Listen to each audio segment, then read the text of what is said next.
ikaze kuri kurya John BTV ni umwanya makuru mu Kinyarwanda. Reka tugushimire wakoze subscribe, like, share, comment kana utarakora subscribe. Uyu ni umwanya kore subscribe.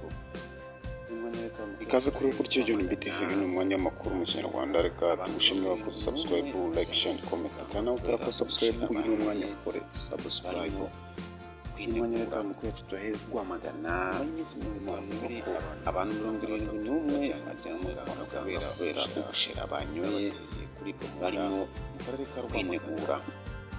Abandi nyuma y'iminsi 52 abantu bajyanwe bajyanwe umushahara kubera ubushera bwabateye kuri Munda mu karere ka Rwamagana.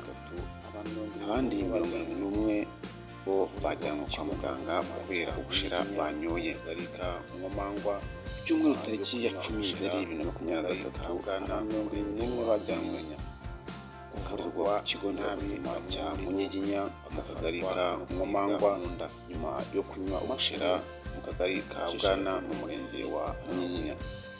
Ukabagwa nabi bamwe muri bo bagafatwa no kuribwa mu nda.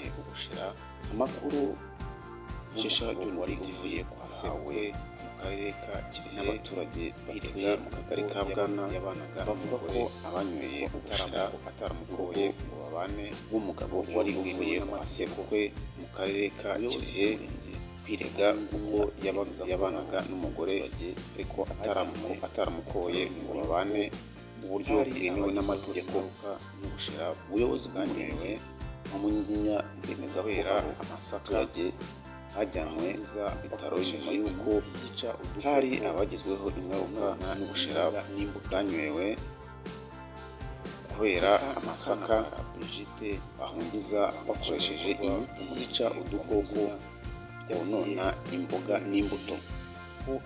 Abajyanywe Mukantabara Brigitte umunyamabanga nshingwabikorwa w'umurenge wa Munyiginya yabwiye John BTV uyu wa mbere abajyanywe bari abenshi basezerewe nyuma y'uko kwitabwaho n'abaganga ndetse umugoroba wo kuri uyu wa mbere abari basigaye bari hafi mu gihe yagize ati abantu 71 nibo bafashe icyemezo cyo bajyanwa kwa muganga kubera ko bari banyweye ubushera mu gihe bari bavuye berekeza umugabo wari wajyanye umugore iwabo mu karere ka Kirehe yagiye kwirega.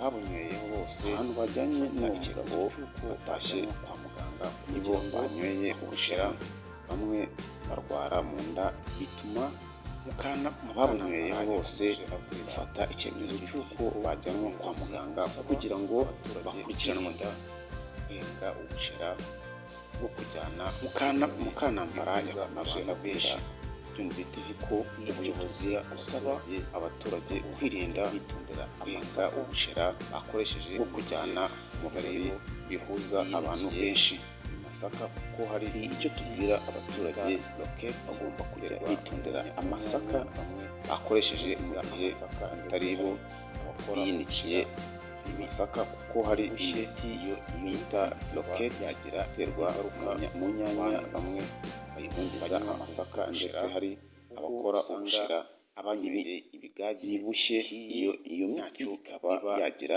ingaruka ku bantu. Ubuyobozi bw'umurenge banywa ubushera kuko usanga abanyweye ibigagi bihiye ntacyo biba byabatwaye bajyanwe kwa muganga. Ubuyobozi bw'umurenge wa Munyiginya bwabwiye ibitaro John BTV bamagana ubu mu gihe abandi 55 bajyanwe mu ngiri n'umwe bajyanwe kwa muganga. Abana Nkomangwa 6 bajyanwe ibitaro Rwamagana gihe abandi 55 bajyanwe ku kigo nderabuzima cya Munyiginya mu kagari ka Nkomangwa abo 53 mu murenge. Abantu 71 bajyanwe mu Nyaga nyuma y'uko bajyanwe muri kigo nderabuzima Kanga tariki 18 Nyaga. Bagenzi babo 53 mu murenge wa Muzira ubushera mu Nyaga bajyanwe mu kigo nderabuzima cya Munyaga nabo bafashwe wari wagiye kuribwa mu nda bari bazira ubushera banyoye.